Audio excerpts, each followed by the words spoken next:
Another busy weekend expected out on Lake Travis, and that means lots of people opening their wallets. Hill Country reporter Ignacio Garcia spoke to some boaters today to find out how much money they'll be ready to fork out for a good time.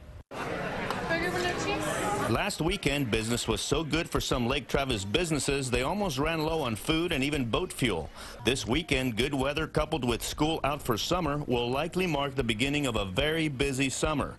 Marty Irwin and his friends have 2 watercrafts and a boat to fuel up this weekend. On gas alone, to fill these up would cost you about $50 or $60. To fill the boat up would be at least 3 times that.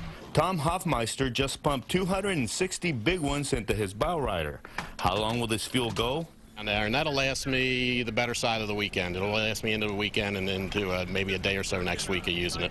Fuel suppliers say a busy lake with fuel-hungry boaters are expected just like last weekend. But while boaters are starting to come out in droves, only about half the fuel pumps will be operating out here on Lake Travis. We had them lined up as far as you could see at some points during the day. People, were asking for gas. There's several marinas on the lake. Unfortunately, they still cannot supply gas because of our water conditions. The low water levels have kept land-based gas stations out of reach, and that's been great news for floating gas stations who have already seen a significant increase in gas sales from last year.